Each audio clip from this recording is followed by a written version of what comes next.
दोस्ती का अनमोल तोहफा। बहुत समय पहले की बात है। एक छोटे से गांव में दो दोस्त रहते थे, नीलकंठ और सोनू। दोनों बचपन से ही साथ खेलते, पढ़ते और मस्ती करते थे। उनकी दोस्ती की मिसाल पूरे गांव में दी जाती थी। नीलकंठ बहुत होशियार और तेज दिमाग का था, जबकि सोनू थोड़ा आलसी और बेफिक्र स्वभाव का था। मगर दोनों एक दूसरे के बिना अधूरे थे। गांव वालों की लालच। एक दिन गांव में सालाना मेला लगा। रंग बिरंगे झूले, मिठाइयाँ, खिलौने और जादूगर के खेलों से मेला भरा हुआ था। नीलकंठ और सोनू भी मेले में घूमने गए। मेले में एक जादूगर आया जिसने घोषणा की, जो भी मेरी पहेली हल करेगा उसे मैं एक अनमोल खजाना दूंगा। सोनू को खजाने की बात सुनकर बहुत लालच आ गया। उसने नीलकंठ से कहा, हमें ये पहेली हल करनी चाहिए ताकि हम खजाना जीत सके। नीलकंठ मुस्कुराया और बोला, पहले हमें यह सोचना चाहिए कि खजाने का क्या करेंगे। अगर हम बिना मेहनत के कुछ पालेंगे तो उसकी कद्र नहीं करेंगे। मगर सोनू ने उसकी बात पर ध्यान नहीं दिया। वह तुरंत जादूगर के पास गया और पहेली हल करने के लिए तैयार हो गया। पहेली की चुनौती। जादूगर ने पहेली पूछी, ऐसा क्या है जो जितना बांटो उतना ही बढ़ता है। सोनू सोचने लगा, लेकिन उसे जवाब नहीं सूझा। उसने जल्दी से नीलकंठ को बुलाया। नीलकंठ ने थोड़ी देर सोचा और फिर मुस्कुराकर जवाब दिया, वह है छान। जादूगर खुश होकर बोला, बिल्कुल सही जवाब, यह लो तुम्हारा इनाम। उसने एक चमकता हुआ पत्थर नीलकंठ को दिया और कहा, यह कोई साधारण पत्थर नहीं है, यह सच्ची दोस्ती का प्रतीक है। अगर तुम्हारी दोस्ती सच्ची होगी तो यह और ज्यादा चमकेगा, और अगर तुम्हारी दोस्ती में स्वार्थ आ गया तो यह अपना रंग बदल देगा। नीलकंठ ने खुशी खुशी पत्थर रख लिया, मगर सोनू को खजाने की उम्मीद थी। उसे यह छोटा सा पत्थर बेकार लगा। स्वार्थ का असर। कुछ दिन बीत गए। सोनू अब पहले से ज्यादा लालची और आलसी हो गया था। वह चाहता था कि नीलकंठ उसके हर काम में मदद करे, पर खुद कोई मेहनत न करे। एक दिन गांव में व्यापारियों का आना हुआ। वे कीमती चीजों के बदले अच्छे पैसे देने को तैयार थे। सोनू को अचानक ख्याल आया कि अगर वह जादू का पत्थर बेच दे तो उसे बहुत धन मिल सकता है। उसने नीलकंठ से कहा, हम इस पत्थर को व्यापारियों को बेच देते हैं, इससे हमें बहुत पैसा मिलेगा और हमें मेहनत भी नहीं करनी पड़ेगी। नीलकंठ को यह विचार अच्छा नहीं लगा। उसने समझाया, यह सिर्फ एक पत्थर नहीं, हमारी दोस्ती का प्रतीक है, इसे बेचना सही नहीं होगा। मगर सोनू अपनी जिद पर अड़ा रहा। धीरे धीरे उनकी दोस्ती में दरार आने लगी। तभी जादू का पत्थर अचानक रंग बदलने लगा। अब वह चमकीला नहीं बल्कि काला पड़ने लगा था। सबक और सुधार। नीलकंठ ने यह देखा और समझ गया कि यह सब उनकी दोस्ती में स्वार्थ और लालच के कारण हो रहा है। उसने सोनू से कहा, देखो, ये पत्थर हमारी दोस्ती की सच्चाई दिखा रहा है। अगर हम सच्चे दोस्त नहीं बने रहे तो ये पूरी तरह काला हो जाएगा। सोनू को अपनी गलती का एहसास हुआ। उसने शर्मिंदा होकर कहा, मुझे माफ कर दो नीलकंठ, मैं लालच में आकर अपनी दोस्ती भूल गया था। मैं अब से मेहनत करूंगा और बिना स्वार्थ के अपनी दोस्ती निभाऊंगा। जैसे ही सोनू ने यह कहा, जादू का पत्थर फिर से चमकने लगा। अब वह पहले से भी ज्यादा रोशन था। नैतिक शिक्षा। इस घटना के बाद सोनू ने मेहनत करना शुरू कर दिया और अपनी गलतियों से सीखा। नीलकंठ और सोनू की दोस्ती पहले से भी मजबूत हो गई। इस कहानी से हमें यह सीखने को मिलता है कि सच्ची दोस्ती स्वार्थ से नहीं, बल्कि आपसी विश्वास और निस्वार्थ प्रेम से बनी रहती है।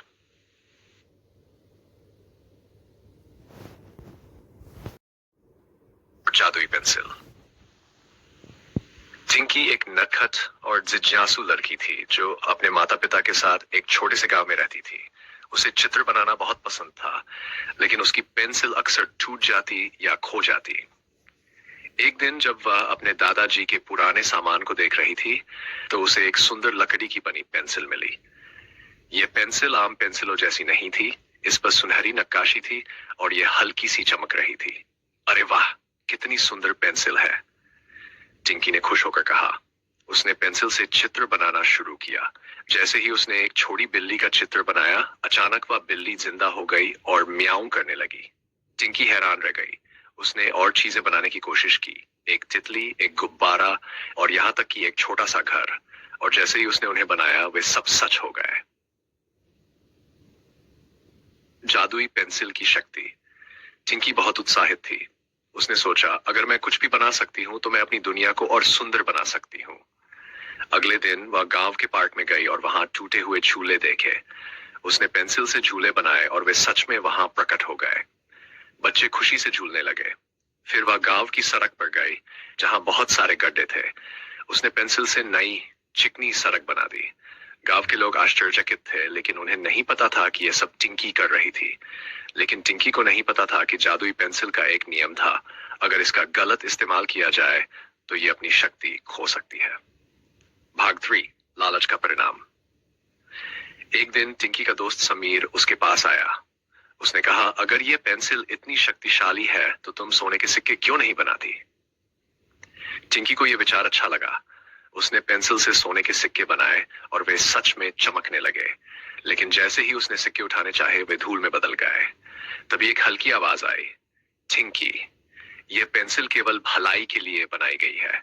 अगर तुम इसे स्वार्थ के लिए इस्तेमाल करोगी तो यह अपनी जादुई शक्ति खो देगी। टिंकी डर गई और समझ गई कि लालच गलत है। उसने वादा किया कि वो पेंसिल का उपयोग केवल अच्छे कामों के लिए करेगी। भाग 4, गांव की मदद। टिंकी ने अपनी पेंसिल का इस्तेमाल गांव को सुंदर बनाने और लोगों की मदद करने के लिए किया। उसने गांव में एक सुंदर बगीचा बनाया जहां रंग बिरंगे फूल खिले। उसने टूटी हुई नावों को ठीक किया, जिससे मछुआरों को मदद मिली। जल्द ही गांव के लोग खुशहाल हो गए और सबने मिलकर अपने गांव को और बेहतर बनाने का प्रण लिया। अब सब मिलकर मेहनत करते थे और टिंकी की पेंसिल की जरूरत कम पड़ने लगी। एक दिन जब टिंकी पेंसिल से आखिरी बार एक सुंदर इंद्रधनुष बना रही थी, तो अचानक पेंसिल हल्की होकर हवा में उड़ गई और गायब हो गई। अरे, मेरी पेंसिल कहाँ गई? टिंकी ने चौंक कर पूछा। फिर वही हल्की आवाज आई, तुमने अपनी जिम्मेदारी पूरी कर ली, अब ये पेंसिल किसी और जरूरतमंद के पास जाएगी। उसने समझ लिया कि असली जादू किसी चीज में नहीं, बल्कि अच्छे कामों में होता है। सीख, हमारी असली शक्ति हमारे अच्छे कर्मों में होती है। अगर हम अपने ज्ञान और संसाधनों का सही इस्तेमाल करें तो हम दुनिया को बेहतर बना सकते हैं। जादुई पुस्तकालय का रहस्य। एक छोटे से गांव में आरव नाम का एक जिज्ञासु लड़का रहता था। उसे किताबें पढ़ने का बहुत शौक था, लेकिन उसके गांव में केवल एक पुराना पुस्तकालय था जिसे कोई ज्यादा इस्तेमाल नहीं करता था। यह पुस्तकालय बहुत रहस्यमयी था और गांव के बड़े बुजुर्गों का कहना था कि वहां अनोखी और जादुई किताबें रखी है। एक अनोखी खोज। एक दिन आरव ने ठान लिया कि वह पुस्तकालय की सच्चाई पता लगाएगा। वह अपनी दोस्त अनवी के साथ वहां पहुंचा। अंदर घुसते ही उसने देखा कि वहां धूल भरी पुरानी किताबें रखी थी। शेल्फ के कोने में चमकती एक किताब दिखाई दी। जैसे ही आरव ने वह किताब खोली, एक तेज रोशनी निकली और दोनों अचानक एक अलग ही दुनिया में पहुंच गए। चारों ओर चमकते हुए पेड़, उड़ते हुए पंछी और जादुई जीव दिख रहे थे। जादुई दुनिया में रोमांच। आरव और अनवी ने देखा कि उनके पास अब एक मानचित्र था जिस पर लिखा था, जो ये रहस्य हल करेगा वही घर वापस जा सकेगा। उन्होंने अपनी यात्रा शुरू की और पहले जंगल में पहुंचे। वहां उन्हें एक बोलने वाला खरगोश मिला। खरगोश ने कहा, यदि तुम पहेली हल करोगे तो मैं तुम्हें आगे जाने का रास्ता बताऊं। पहेली थी, ऐसी कौन सी चीज है जो खुद तो चलती नहीं लेकिन लोगों को चलाती है?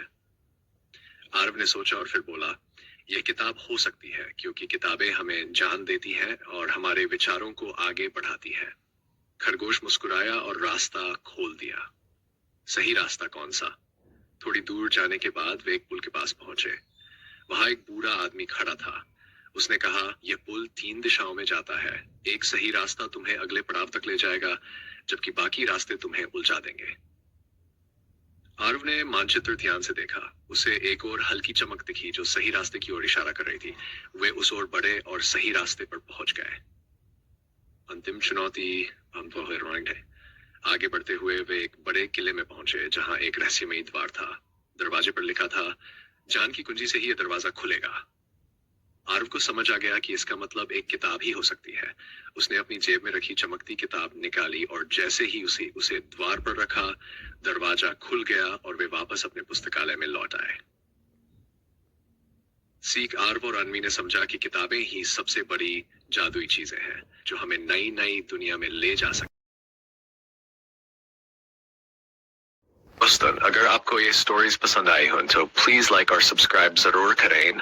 आप सबका दिल से बहुत बहुत शुक्रिया मेरे वीडियोस देखने के लिए। आप हमेशा खुश और स्वस्थ रहें। मिलते हैं अगले वीडियो में। Bye bye.